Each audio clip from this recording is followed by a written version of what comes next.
First graduating class of seniors, when do you expect those checks might actually go out if things go according to plan? Absent the governor really taking over the program himself and putting something in the budget which accelerates it, and he could do that. He could do that. It would ordinarily not take effect until the first week of January 2023. And the bill itself recognizes that and calls for that first set of payments to start in April of 2023. For the legislature to accelerate something, we call it an urgency clause. It automatically triggers a 2/3 vote. It's very difficult in any legislature to go through two houses with a 2/3 vote. We don't want to lose we don't want to lose the effort by trying to move too quickly. But hopefully the governor will have some ideas about how to accelerate things. All right. Well, Senator Cortese, there seems to be a lot of momentum for various UBI programs, the latest one coming from you, and that involves giving high school seniors who are graduating some money so that they can start out on the right foot. Thank you so very much. Hopefully you'll keep us posted. We will keep you posted, and thank you for your interest. Thank you.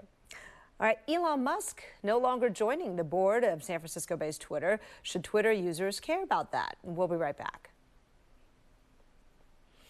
All right, everybody, thank you for watching today. Hope you had a great weekend. If you caught the headlines about Elon Musk, you're probably thinking whiplash again. So now he's not joining the board, but he just bought all these shares in the company. So what does he want? We'll have that conversation when we come back. Take a short break.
Tesla and SpaceX CEO Elon Musk continues to confound the tech world. First, he acquires over 9% of Twitter, becoming its largest single shareholder.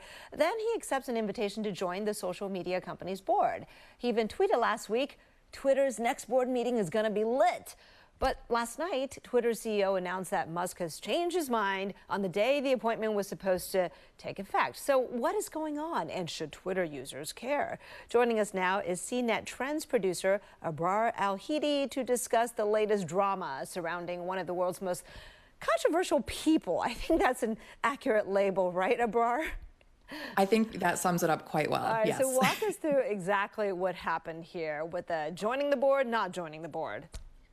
Right. So the day after we found out that Elon Musk had a 9.2% stake in Twitter, Twitter CEO tweeted that, that Elon Musk would be joining the board. And then we just found out over the weekend that Elon Musk would no longer be joining the board. And the reasons why weren't necessarily disclosed, but Twitter's CEO said that it was for the best.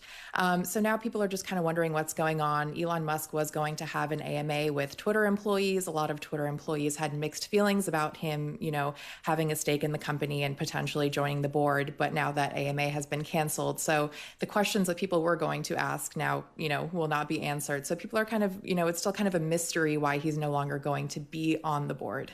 Yeah, he certainly had a complicated relationship with the company, though. Tell us about some of his latest proposals for Twitter. And he spout off a whole bunch of them even this weekend.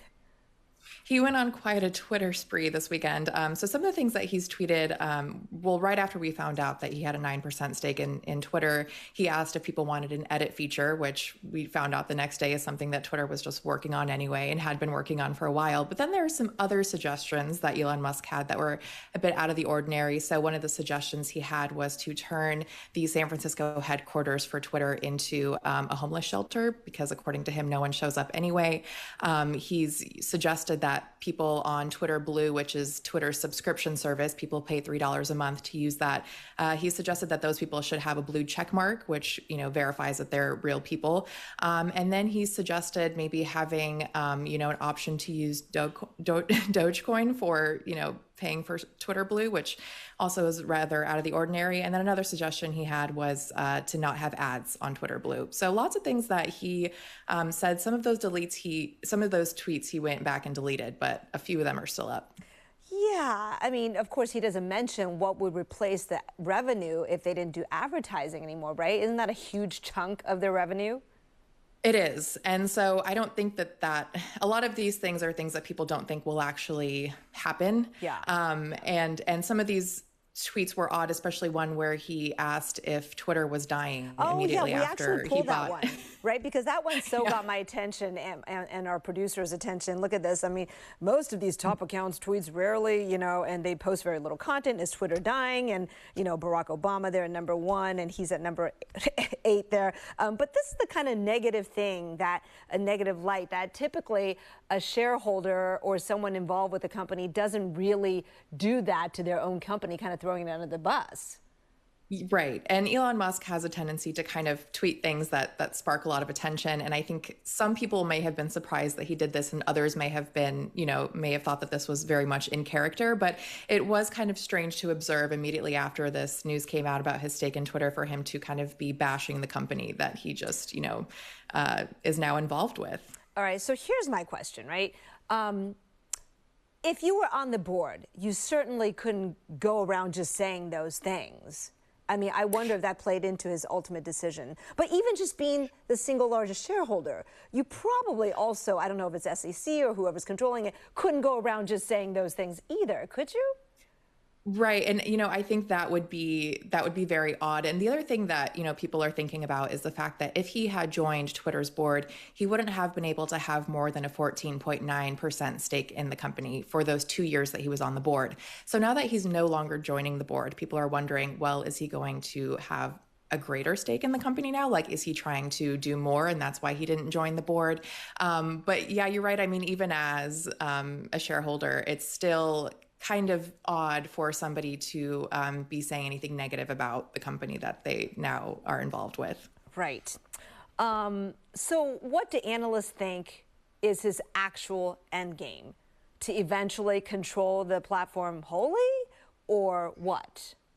Some people are speculating that perhaps he will continue to have a greater stake in the company. Some people think, it might just be the other way. He might just fully back out at some point. The thing I think I can tell you with certainty is that Elon Musk is unpredictable. And so I think we're just going to have to see what kind of happens. But people are kind of quite puzzled at this moment. All right. Well, look, he posed the question in that tweet, is Twitter dying? Is it? That is, when you look at the trends and who the users are, is the platform becoming less relevant? Well, Twitter has it doesn't have as many users as platforms like Facebook and TikTok. And so, you could look at it and say it's not as successful as those other companies. I think dying is a strong word. I think it's always had a different dynamic. It's always had a different audience and different use cases. And so I think, it's not the empire that Facebook is, but dying is not a word that I would use to describe Twitter. We have about 30 seconds, but ultimately, does any of Musk's involvement impact the users of the platform? Should users care? Hopefully it will not. And that's something that Twitter has said, that people on the board or shareholders don't necessarily determine the policies of a company, and that's not going to change. So Twitter will probably not change very much for the everyday user, despite Elon Musk's involvement. All right. But it's Musk, so you never know. You never know. CNET producer, thank you so much. Really appreciate your insight. Thank you for having me. All right, you've got one more week to pile up your taxes, or file your taxes, that is. Coming up next, tips on how to invest that refund coming your way. We'll be right back. All right, everybody. Our director has lined up a fabulous shot for you. East Bay Hills, Marin Headlands. Tam Cam, that's right, Marin. All right, we'll be right back.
Welcome back. Tax day is almost here. Typically, it's April 15th, but this year you have a few extra days. So you have until April 18th to file, a week from today. If you're lucky enough to get a refund, what should you do with it?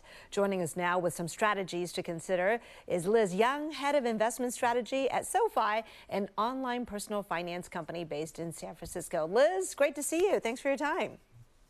Great to be here. All right, if you get a refund, that's a big if for me. What are the different options you might advise a client or someone who doesn't need to spend that check immediately? Yeah, if you are lucky enough to get a refund, and I hope that many people are, you can think about it a couple different ways. Now, a lot of times a refund is an infusion of cash that you've been waiting for, you've been excited to get. You can split it up into pieces. So let's say you cut it into 50% on one side and 50% on the other side. Maybe use half of it for a purchase that you've been waiting to make. Maybe you've recently bought a home. I know a lot of people have done that. You can buy a big item for the home. The other 50%, if you don't need to spend it, start investing it. And we've had a lot of market volatility already this year. A lot of the stuff that was really expensive, that's how we talk about it in the stock market. So some of the stuff that was really expensive to buy, the stocks that were expensive to buy, have gone down a bit this year, and you get a better entry point. So think about investing that money for the long term. And then another thing that I would define is when I say long term, I mean, I'm talking 5 years, 10 years. This isn't something that you put money in the market and you want to trade it around in the next few weeks. You put it in there for the long term and you let it work for you. Would you advise different things for people at different ages or different life stages? Yes, absolutely. So there's a relationship between how long of a time horizon you have, and that may have a lot to do with your age. It may have a lot to do with how long you're going to continue working before retirement. The longer you have, the more risk you can take. That's because over time, yes, the market will move up and down in short-term cycles, but over the longer term, so if you look at a 20-year period, the market is rarely ever down over a full 20-year period. As you shorten it, there are times when it is down. But if you can leave your money in there for the long term, you can take more risk. And as we talk about all the time, more risk, more opportunity for reward. So a lot of those riskier stocks, riskier asset types do offer you the potential for higher return, as long as you can hold it for the long term and weather the storm that might happen in those little short-term periods. Got it. All right. Can you talk a little bit about the tax implications of different types of investments, such as, stocks or real estate or crypto? Yeah, so the unfortunate thing about if you make a good investment and it works out well and you make a gain on it, you do have to pay taxes on that gain. But you want to keep in mind how long you've held the asset. That goes for stocks, that goes for crypto, that even goes for real estate. There are some different tax implications for real estate, so I would encourage everybody to really look at the details of that. If you've held an asset like stocks or crypto for less than a year, and you sell it for a gain, you will owe what's called short-term capital gains on that gain amount. Short-term capital gains are equal to the ordinary income tax rate that you pay. If you manage to hold that asset for longer than a year and you make a gain, you will be subject to long-term capital gains, which are lower. They can be 15% or 20% depending on your income level. So again, it pays to hold things for a longer term period. Make sure you are looking at your accounts. If you're thinking about selling, make sure that you're looking at your accounts and you're not selling on day 350. Wait the year and get a lower tax rate. Ah, good advice. We talked about real estate a little bit, but Bay Area real estate is so expensive. Most people cannot afford to invest by just buying an extra house or any house. But real estate crowdfunding is an idea that's gaining popularity as a way in. What do we need to know about that? Well, the real estate market has been something that's been really fascinating to watch in this pandemic in particular, because it caused so many people to move out of big cities, buying up these homes. I'm sitting in Manhattan right now. Real estate here is taking off as well, and the prices are just astronomical. So when you look at different ways to be able to invest in real estate, you can do it either on your own as a primary residence or as a secondary residence, or you can do it with other people, and you can invest in other ways to get access to those investments.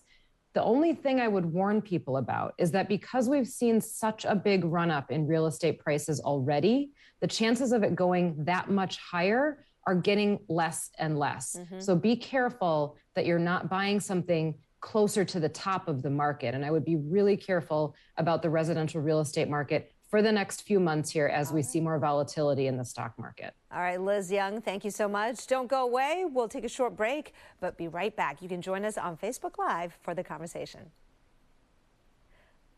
All right, Liz, we're off air, but if you don't mind, if you have 2 extra minutes, we're wrapping up our show here on Facebook live stream as well. I know April is National Financial Literacy Month, so I'd love to hear just the basics that you always tell people to kind of remember for, new investors or whatever. Here's like Basics 101. Yep. So some of the things that are really important for new investors to remember is that investing is a marathon, not a sprint. It can be really exciting to do what we call day trading. And it's gotten very popular to invest in individual stocks and trade them around on a day-to-day basis or even a week-to-week basis. That doesn't work as well when the market is volatile, and the market has been very volatile this year. So I would say, especially in 2022, do less with your trading activity. Put stuff in there, park it, and let it be as much as you can. Some of the other things that you want to think about when you're investing for the first time, it's easy to invest in things that you're familiar with because you feel more comfortable. You feel like you understand them. So a lot of the big companies that we're used to, maybe the things that we use on an everyday basis, it seems easier to invest in it because we understand the model, the business model that they use. but you have to make sure that you're diversifying your investments out into different sectors. So what I mean is some of those sectors that you might not think about, like the industrial sector or like the financial sector or the healthcare sector. You may not know a lot about pharmaceutical companies. You may not know a lot about biotech companies, but it's important to have different sectors in the portfolio, not just the stuff that's maybe in the technology or communication sector that we're all very familiar with. All right, diversify, diversify. Liz, thank you so much. All great advice, and appreciate your help on this tax day with our refund checks coming our way. Thanks so much. Thank you. I hope it's a refund check. Almost done with my stuff. Hope you are too. All right, always so stressful, right? We are coming back. Thank you so much for joining us on this interactive show, Getting Answers. We'll be here every weekday at 3 on air and on live stream answering your questions. World News Tonight with David Muir is coming up next, and I'll see you back here at 4.